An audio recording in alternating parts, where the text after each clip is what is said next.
बार जो है एससी समाज का प्रधान था, कहीं ना कहीं बेचारा कमजोर था, वो आवाज नहीं उठा पाया। अगर कोई आवाज इनके खिलाफ उठाता है तो उसकी आवाज दबाने का काम ये लोग करते हैं। है स्कूल की दीवार वहाँ है जी, उसके आगे जबरदस्ती खोल रखी थी अपने स्वार्थ के लिए। ये फिर बंद करवा दी, डीएम साहब ने बंद कराई। ये जो वजह लग रहे खुद ये जगह स्कूल की है नहीं, तो इसमें दूसरा आदमी कैसे अपना स्टे ले लगा, ये बताओ। ये लोग सरासर खुली चेतावनी प्रशासन को देने का काम कर रहे हैं। जब पुलिस मौजूदगी में ये नींव कल खुद गई थी, तो इन लोगों ने रात भी इतनी हिम्मत करी कि पुलिस के प्रशासन को खुली चेतावनी देते हुए इस नींव को बंद करने का काम किया है। इस वक्त मैं जनपद सहारनपुर के गंगो विधानसभा के गांव बैतपुरा मौजूद हूँ और प्राथमिक विद्यालय में मौजूद हूँ। आपको बता दें कि एक टंकी को लेकर जो विवाद चल रहा था, अब गांव वालों से जानेंगे क्या पूरी सच्चाई है, क्योंकि लगातार इस बहुत लंबे समय से विवाद चल रहा है। तो गांव के लोग यहाँ पे, गांव मौजूदा प्रधान भी, उन्हीं से जानते हैं क्या कुछ पूरी सच्चाई है। जी भाई साहब, क्या कुछ पूरी सच्चाई है? लगातार मामला आपके गांव का चल रहा है, जो उसकी क्या कुछ सच्चाई है? काफी लंबे समय से ये जो सरकारी स्कूल की दीवार है, इसमें तोड़कर रास्ता बना रखा था, और ये जबरदस्ती का रास्ता था, अवैध रास्ता था। सबको पता कि भाई स्कूल का एक ही रास्ता हो, और स्कूल में जो है बच्चे मेन रास्ते से ही आते हैं। पिछली बार जो है एससी समाज का प्रधान था, कहीं ना कहीं बेचारा कमजोर था, वो आवाज नहीं उठा पाया। अगर कोई आवाज इनके खिलाफ उठाता है तो उसकी आवाज दबाने का काम ये लोग करते हैं। और हमने सरकार की लड़ाई लड़ी, कानूनी लड़ाई लड़ी, और कानून के तहत हमने ये कार्य करने का काम किया, और सभी कागजात हमारे पास मौजूद हैं।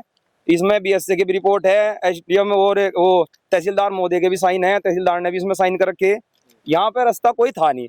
अपने निजी स्वार्थ और अपने निजी आने जाने के लिए ये लोग 4-5 बच्चों को आड़ में लेके और यहाँ से निकलने का रास्ता लेने की कोशिश कर रहे थे। तो इसी संबंध में बहुत काफी लंबे समय से प्रक्रिया चल रही थी और लड़ाई लड़ रहे थे हम, कानून की लड़ाई लड़ रहे थे। कानून पे हमें विश्वास था, कानून के तहत हमें ये लड़ाई लड़े, और डीएम साहब, माने जो हमारे जिले के डीएम साहब हैं, उनके यहाँ पहुंचे। और डीएम साहब इतने ईमानदार आदमी हैं, उन्होंने जैसे ही रिपोर्ट देखी कि कहा कि यह रास्ता अवैध रूप से खुला हुआ है, तो उन्होंने इसके खिलाफ तुरंत संज्ञान में मामला लिया और तुरंत आदेश किया कि भाई इसे दीवार को बंद करवाओ। तो तुरंत उनके आदेश पर दीवार बंद होने का कार्य हुआ। तो दीवार जैसे बंद हो गई, तो इन लोगों ने उस बाद में ये कहा कि तोड़ देंगे दीवार को, ये कर देंगे, वो कर देंगे। कोई बात नहीं, चलो कोई। उसके बाद ये देखो अभी भी देखो ये देखो अभी भी कैसे औरतों का आगे करके कैसे बदतमीजी करने का काम करते हैं लोग। और सबसे बड़ी बात यह है, ये सरकारी स्कूल है, सरकारी स्कूल में एक रास्ता होता है, सबको पता है इस चीज का। स्कूल में दूसरा रास्ता देने का प्रावधान ये सरकार भी प्रावधान नहीं है, बिल्कुल भी कोई भी रास्ता दे नहीं सकता स्कूल का। और मैं यही कहना चाह रहा, मीडिया के माध्यम से यही कहना चाह रहा, ये रास्ता बंद करवाया गया, सरकार के द्वारा बंद करवाया गया, प्रशासन के द्वारा बंद कर गया। मैं डीएम साहब का बहुत बहुत धन्यवाद अदा करता हूँ। उन्होंने उन्होंने कागजी कार्रवाई के तहत और देखकर ये रास्ता बंद करने का काम किया। और ये लोग जो लोग दलित का नाम लेते हैं, दलित का, और जो पिछड़े लोग हैं और जो मतलब गरीब लोग हैं, उनका वंचित लोग हैं, उनका शुरू से शोषण करते आए हैं और शुरू से उनका दमन करते आए हैं। अभी हमारे सैनिक समाज के एक युवक हैं, उनके पिताजी भी नहीं है, उनके खिलाफ भी इन्होंने उनकी जमीन पर भी कब्जा करने का काम किया है। ये भाई ये सैनिक समाज से हैं, ये भी अपनी बात बताएंगे। भाई साहब, क्या कुछ सच्चाई है? यहाँ पूरे गांव की लगातार विवाद चल रहा है इस गांव से। जी हमारे साथ तो बहुत बुरा गलत हुआ। मेरे पिताजी तो है नहीं भाई, मेरी माताजी है और मैं हूँ अकेला, ना मेरा कोई बड़ा भाई है। हमारे खेत पे जो है हमारा गन्ना खड़ा था, जबरदस्ती हमारा गन्ना रात के अंधेरे में भाग के जो है हमारे खेत का जो है बहुत बुरा हाल करा जी। तो कौन वो लोग हैं जो इस तरीके की तानाशाही करे कि आपने कहीं एफआईआर नहीं किया? सरकार तो कह रही है तुरंत कार्रवाई हो रही है ऐसे लोगों पर जो गुंडे माफिया इस तरीके के लोग हैं। नफे के लड़के हैं, रजत है नफेर के। ये गांव के और भी लोग हैं। जी भाई साहब, आप बताइए क्या कुछ सच्चाई है गांव की?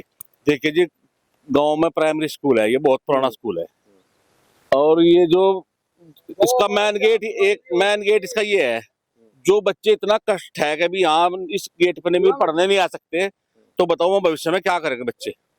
ये अपने निजी स्वार्थ के लिए, ये अक्षय है और ओम सिंह है और ये महावीर है, ये महावीर जो है राष्ट्रीय जनता एकता मंच बना रखा है इन्होंने।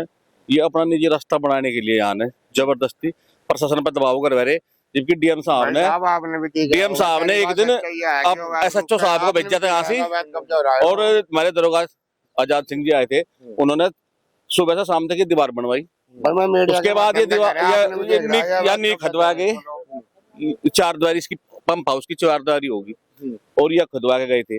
इन्होंने रहतिया बंद कर दी और ये कह रहे कि हम ये दीवार भी तोड़ेंगे।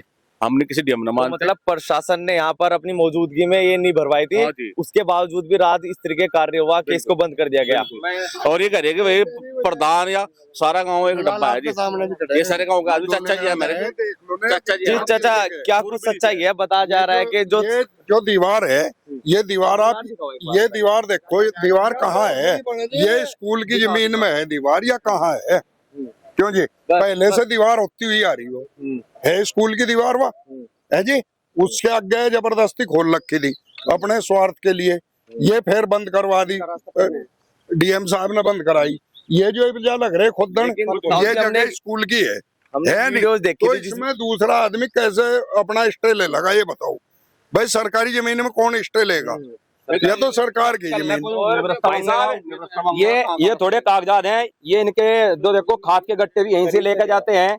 ये देखो, ये दीवार इन्होंने ऐसे तोड़ रखी थी। ये देखो, ये अपने निजी स्वार्थ की दीवार पहले हो गई थी, पहले भी इन्होंने इस दीवार को तोड़ने का काम किया था। दीवार तो आपने वो लगवा दिया, अब खुदवाई थी, ये जैसे नहीं खुदवाई हमने कल पुलिस मौजूदगी में ये नहीं खुदवाने का काम हम लोगों ने किया, और इनके द्वारा रात के वक्त ये नी बंद करने का कार्य किया गया। ये लोग सरासर खुली चेतावनी प्रशासन को देने का काम कर रहे हैं। जब पुलिस मौजूदगी में ये नी कल खुद गई थी, तो इन लोगों ने रात भी इतनी हिम्मत करी कि पुलिस के प्रशासन को खुली चेतावनी देते हुए इस नी को बंद करने का काम किया है। अब चलो, ये देखो आप लोग, ये नी चलो बंद होगी, आपने फिर प्रशासन को इसकी संज्ञान में डाला? प्रशासन को भी इस बारे में हमें बताया है, और प्रशासन को आज सुबह फोन किया है। पर कहीं ना कहीं हम लोग कप्तान साहब के यहाँ भी जाएंगे, क्योंकि अभी जो प्रशासन है उसके द्वारा बहुत मदद हमारी की गई। पर हम फिर भी ये कहना चाह रहे हैं, जैसे भी जो लोग दबंग लोग इस दीवार को नहीं बनने देना चाह रहे हैं, जो दीवार यहाँ पर मेन दीवार थी वो तो डीएम साहब के द्वारा बंद करवा दी गई थी, पर ये जो टंकी विभाग का कार्य चला हुआ है, यहाँ से कल जेसीबी चली थी और नहीं खुदवाई थी कल, और ये रात ने ना बंद कर दी। मजदूर आदमी हम यहाँ कल नहीं भर कर गए थे और वो दबा दी। चलो अच्छा, आप बताओ, अब पुलिस मजदूर सच्चाई कहता है, आप मजदूर हो यहाँ पर, प्रशासन आया था आपके सामने? यहाँ पुलिस आई थी जी, पुलिस ने ये नहीं खुदवाई, और नहीं खुदवाया का फिर हम यहाँ नहीं भर के चले गए थे। हम ओआर हो गई थी, हमारा अंधेरा हो गया था, तो उसके बाद फिर इसे बंद कर दी। तो आज जब सुबह आए तो सबसे पहले आपने क्या देखा सुबह यहाँ पे? बंद थी जी वो। तो आपने प्रधान जी को बताया फिर? हाँ जी, प्रधान जी को बताया, प्रधान जी ने फिर यहाँ आए। तो प्रधान जी, आपने पुलिस को फोन करा? क्या पुलिस अभी तक आई नहीं? क्या पुलिस देरी कर रही है? हमारे जो चौकी इंचार्ज है, हमने उनको अब से भी 1-1.5 घंटा पहले फोन कर दिया था कि भाई ऐसे ऐसे यहाँ पे जो नी आप रात खुदवा के गए थे, वो इनके द्वारा बंद कर दी गई है। अब ये बताओ, 8-9 आदमियों की लेबर है। अब बार बार ऐसे अगर परेशान करेंगे, सरकारी काम में हस्तक्षेप करेंगे, सरकारी काम में बाधा डालने का काम करेंगे, तो इसका खिलाफ कार्रवाई करने का काम किसका है? प्रशासन का है। तो प्रशासन अभी तक आया नहीं। ये देखो, चौकी इंचार्ज हमारे एसएचओ हैं नकुड़ के, वो बहुत बढ़िया आदमी है, और डीएम साहब भी बहुत बढ़िया है। जो हमारे चौकी इंचार्ज है, बताओ वो अब तक कार्रवाई क्यों नहीं कर रहे? इनके खिलाफ कार्रवाई क्यों नहीं कर रहे? जो लोग बार बार सरकारी काम में बाधा उत्पन्न करने का काम कर रहे हैं, उनके खिलाफ मुकदमा करके उन्हें अंदर करने का काम सरकार क्यों नहीं कर रही है? तो क्या कह रहे हैं आपके चौकी इंचार्ज? आपने फोन किया उन्हें, आपने सारा मामला उन्हें बताया, उन्होंने क्या कहा? कितनी देर में आएंगे, क्या कुछ कहा? 1 घंटे में कहा। मैं आपके माध्यम से बताना चाहता हूँ, जितनी भी अवैध संपत्ति है जो कब्जा कर रखी है, उनके खिलाफ माननीय योगी जी यशस्वी मुख्यमंत्री ने अभियान चला रखा है कि भाई जो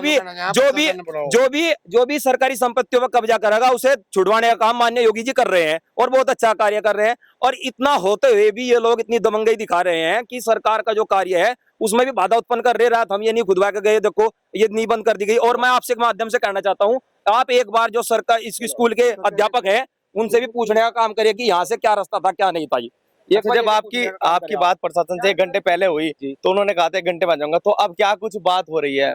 अब ये देखो, अब मैं यही पूछना चाह रहा, जब बार बार हमने ये बात करी प्रशासन से कि भाई जो चौकी इंचार्ज है हमारे, कि भाई देखो ये पथराव कर रहे। कल भी इन्होंने पथराव करे, पथराव की वीडियो है हमारे पास, वीडियो दिखाइयो, पथराव की वीडियो भी हम दिखाते हैं। इन्होंने टोले फेंके। जब इतना काम हो रहा है तो प्रशासन मैं आपके द्वारा पूछना चाह रहा, प्रशासन क्या इंतजार कर रहा है कि यहाँ पे कोई मर जाए? हम कानून की लड़ाई लड़ेंगे, क्योंकि बाबा साहब भीमराव अम्बेडकर ने संविधान दिया है, और संविधान के आधार पर हमें खुली सांस लेने की आजादी बाबा साहब भीमराव अम्बेडकर ने हमें दी है। तो उसके आधार पर ही हम कानूनी लड़ाई लड़ रहे हैं। हम लड़ाई वैसी नहीं लड़ेंगे, हम कानून की लड़ाई लड़ेंगे, क्योंकि कागजों से हम लोग मजबूत है। ये लोग पथराव की लड़ाई लड़ रहे हैं, ये लोग जान से मारने की धमकी बार बार दे रहे हैं हमें। हम कानून के खिलाफ नहीं जाएंगे, हम कानून की लड़ाई लड़ेंगे। ये लोग कानून के खिलाफ जाने का काम कर रहे हैं।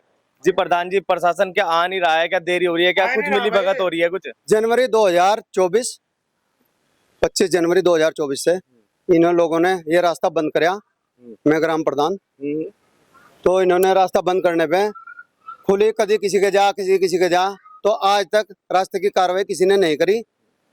डीएम साहब ने जांच करके जो सही रास्ता निकाल लिया, उन्होंने बंद करवा, अवैध रास्ते को बंद करवाने का काम डीएम साहब ने कराया जी। तो उन्होंने फोर्स भेज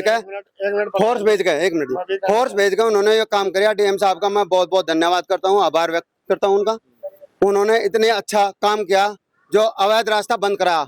मैं ये बात कहना चाह रहा मीडियम के माध्यम से, आप स्कूल वालों से पूछ लो या किसी मास्टर से पूछ लो, सरकारी 2007-8 में यह दीवार बनी थी जी। उसके बाद प्रधान ब्रिजपाल बने, उसे भी बनवाई, इसकी मरम्मत करवाई, प्रस्ताव हुआ जी। ये जबरदस्ती तानाशाही करते हैं, हर आदमी के साथ तानाशाही करते हैं। तो गुज्जर या कोई भी हो व्यक्ति, सभी आदमी पे, गरीब आदमी पे शोषण करते हैं।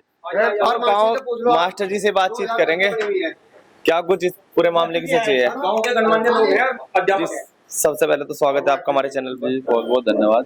जी, हम देख रहे हैं कि लगातार आपके जो स्कूल का विवाद चल रहा है, तो क्या कुछ पूरी सच्चाई है इसकी। देखिए, जहाँ तक वर्तमान की बात है कि वो जो जगह है वो अब केंद्र सरकार की जो योजना है जल जीवन मिशन, वो उसके अंतर्गत जो है उसके अंडर में है। अगर वर्तमान की हम बात देखें तो विद्यालय से अब वो अलग हो चुकी है, और वो झगड़ा भी इसलिए है कि वो टंकी की दीवार होनी है उसमें। और जब मैं यहाँ आया था 2011 में, तो यहाँ दीवार थी, जो मैंने देखा था यहाँ 4 दीवारी थी पूरे, और ये केवल एक ही रास्ता था। तो हम देख रहे हैं कि लगातार रास्ते की पहले तो बातें चलती रही, तो कुछ लोग आपके गांव से यहीं से ही एसडीएम के यहाँ भी गए, बच्चे भी गए, कहे जा रहे कि बच्चों को दिक्कत होती है स्कूल में उधर से आने में, इसलिए पास पड़ता है, तो इसलिए वो इधर से आते हैं। बच्चों में कोई दिक्कत नहीं होती, दिक्कत ही नहीं। देखिए, वो तो पहले भी एक ही रास्ता था, और जहाँ तक मुझे लगता है बच्चे उधर से ही आते हैं, अधिकांश बच्चे, जो मुख्य द्वार है। तो जब कोई अगर कहीं को कोई रास्ता खुला हुआ है तो बच्चा हो या बड़ा हो उसमें आ ही जाता है, लेकिन मुख्य द्वार उसका एक ही है जो पहले। चलो, वो रास्ता तो बंद हो चुका है, अब टंकी का मामला चल रहा है, तो इसका क्या कुछ होने वाला है। अब बताया जा रहा है कि तानाशाही चलिए, कल नहीं आपके सामने खुदी थी। देखिए, मैं यहाँ एक अध्यापक के पद पर हूँ, और मैं चाहूँगा कि हमारा मुख्य काम जो है बच्चों को पढ़ाने का है। तो ये ग्रामवासी सब मिलकर और प्रशासन मिलकर इस कार्य को अंजाम दें तो ज़्यादा अच्छा होगा, क्योंकि हमें केवल जो हमारा कार्य है वही करने दिया जाए तो ज़्यादा अच्छा होगा। ठीक है जी, आप बताइए ताऊ जी, क्या कुछ लग रहा है, अब कुछ बनेगी दीवार या नहीं बनेगी। दीवार तो बननी चाहिए यार, 2 फेरी पहले भी बन गया। पहले तो बनी थी 7 में या 8 में बनी थी, फिर या इन्हें तोड़ दी थी, क्योंकि इनका रास्ता है, इनका साधन खड़े हो, इनका घूम कर आने में परेशानी हो इन्हें, तो इन्हें स्कूल में नहीं चाहिए। तो 4-5 लोगों के लिए पूरे गांव वालों को दिक्कत हो रही है, क्या प्रशासन भी कुछ नहीं कर रहा है क्या। प्रशासन तो कुछ भी नहीं कर रहा, मेरे हिसाब से तो कुछ नहीं कर रहा। अंधी ब्लॉक का तो इन्हें जेल में कर देता अंदर। ठीक है, चलो आखिरी सवाल प्रधान जी लेंगे। तो प्रधान जी, क्या कुछ चाहते हो। मैं प्रशासन से यही मांग करता हूँ, जो फिलहाल ग्राम पंचायत देवपुरा में स्थिति बनी हुई है, गंभीर स्थिति बनी हुई है, ये लोग इस कदर पागल हुए हैं कि ये लोगों के खून, इनके सर पर खून सवार है। ये सोच रहे हैं कि भाई ये रास्ता, स्कूल में रास्ता लेने के लिए हम किसी की हत्या भी कर सकते हैं। और मैं आपको बताऊं ईमानदारी से, कल जब हमने काम लगाया यहाँ पर, तो जैसे ही हमारी जो लेबर है लग गई यहाँ काम करने के लिए, इन लोगों के द्वारा पथराव किया गया, इतनी तेजी से पथराव किया गया। अगर आपको मैं दिखाऊं, इनके छतों पर इतने टोल्ले रखे हुए हैं, इन्होंने तसलो भरकर टोल्ले अपने छतों पर इकट्ठे कर लिए और उसके द्वारा पथराव करने का काम किया, जिसकी वीडियो हमारे पास मौजूद है। और अभी भी आपने देखा कि ये लोग आज भी, और इसमें मैं आपको साफ रूप से बताता हूं, इसमें जो ओम सिंह है ना, ओम सिंह पुत्र बाबूराम, ये होमगार्ड में मौजूद है और ये बार बार मुझे धमकी देता है कि अब की बार तो ये देख लेंगे, पुलिस ने बुला ले। मैं प्रशासन से यही अनुरोध करता हूं कि इसके खिलाफ कठोर कार्रवाई करने का कष्ट करे, क्योंकि ये अपनी जो ड्यूटी है उसका नाजायज फायदा उठा के और पुलिस की धमकी हमें बार बार देता है कि मैं होमगार्ड में हूं, है ये होमगार्ड में, पर ये बार बार कहता है कि मैं पुलिस को देख लूंगा, मैं ये कर लूंगा, वो कर लूंगा। मैं यही आपके माध्यम से यही अनुरोध करना चाहता हूं कि इनके खिलाफ कठोर से कठोर कार्रवाई हो और इनको संगीन धाराओं में जेल भेजने का काम करें, क्योंकि ये लोग बार बार प्रधान के द्वारा कराए गए कार्य में अड़चन पैदा करने का काम कर रहे हैं गांव में। तो प्रधान कैसे विकास कार्य करेगा जब ये लोग बार बार अड़चन पैदा करेंगे। और हाँ, एक और बात मैं आपको बता दूं, कि अगर हम अकेले हैं तो ये लोग जो आदमी हैं इनके, ये आते हैं, ओम सिंह, अक्षय, ये जो महावीर हैं, रजत है, नबे सिंह, अनुज है महावीर, अमित है महावीर, और जी बीनू है, ओम सिंह, ये लोग मुझे अकेला देखकर और मिस्त्री को अकेला देखकर तो खुद आते हैं, और जब प्रशासन आ जाता है तो फिर ये औरतों को आगे करते हैं, औरतों के द्वारा पथराव करवाते हैं। और मैं यही आपके माध्यम से कहना चाहता हूं, देखो मैं अपनी लड़ाई नहीं लड़ रहा, सरकार की लड़ाई लड़ रहे हम। हमें कोई मतलब नहीं इस रास्ते से, कोई मतलब नहीं इस चीज से, हमें तो सिर्फ मतलब इस चीज से है। देखो ये छोटे छोटे बच्चे स्कूल में पढ़ते हैं, इनके जो रिश्तेदार हैं, इनके जो यहाँ पर आने जाने वाले हैं, जब तेज गति से वाहन लेकर स्कूल में आते हैं, तो ये बताओ अगर किसी बच्चे की एक्सीडेंट में या गाड़ी के नीचे आकर कुछ दुर्घटना होगी तो उसका जिम्मेदार कौन होगा? सरकारी स्कूल में बार बार आने की अनुमति किसी की नहीं है बिल्कुल भी, क्योंकि स्कूल है शिक्षा का मंदिर, यहाँ पे बच्चे अपनी पढ़ाई के लिए आते हैं और शिक्षा ग्रहण करने के लिए आते हैं। ये लोग इस चीज का गलत फायदा उठा रहे थे बहुत दिनों से, जिसके खिलाफ हमने आवाज उठाई और लड़ाई लड़कर और डीएम साहब के द्वारा ये दीवार बंद करवाने का काम किया। अब ये दूसरे तरीके से हमारे काम में बाधा उत्पन्न कर रहे हैं। तो आपके माध्यम से कहना चाहता हूं, जो बच्चे हैं, बच्चों के भविष्य को देखते हुए इनके खिलाफ कठोर कार्रवाई करने का कष्ट करें। तो इनके ट्रैक्टर ट्रॉली आते हैं यहाँ से और गाड़ी आते हैं, तो सारे बच्चे पढ़ते हुए बाधित हो जाते हैं और सारे बच्चों का ध्यान वहाँ केंद्रित हो जाता है। सबसे ज्यादा दिक्कत यह है बच्चों में, सबसे ज्यादा परेशानी है। हमारे पास भी बच्चे में मास्टर भी गए भाई, ये ट्रैक्टर में मोटरसाइकिल का जावा यहाँ से, इनके बच्चे नहीं पढ़ते हो रहे कुछ नहीं, और ये यहाँ व्यवधान गिर रहे पढ़ाई में। आपके सामने देख भी लिया, आज कैमरे में आप देखा भी होगा, ओम सिंह की घरवाली उस जो कल पुलिस खदवाया कितनी उस पर खड़ी होगी, उन्हें काम नहीं करने दिया। तो इससे बच्चे और क्या सब चाहेंगे? हम लड़ाई नहीं चाहते भाई कितनी भी। आप पूछो बाबू, जब स्कूल में आते हो क्या कुछ ट्रैक्टर वगैरह कभी दिक्कत आती है कुछ? हाँ जी, क्या होता है जब पढ़ते हो आप लोग यहाँ पर स्कूल में? तो दिक्कत होती है। अच्छा, मतलब कोई ट्रैक्टर लिया है या कुछ लिया है, कुछ भी दिक्कत होती है उससे? हाँ जी, बार बार गाड़ी आती है। अच्छा जी बच्चों, आप बताओ, अब तो दीवार बंद हो चुकी है वाली, उधर से पहले किधर से आते थे? उधर दीवार से आते थे, सामने से आते थे? सामने से। तो दिक्कत होती थी पहले कि इधर से जब गेट पहले दूसरा दरवाजा था तो उधर से दिक्कत होती थी आने में?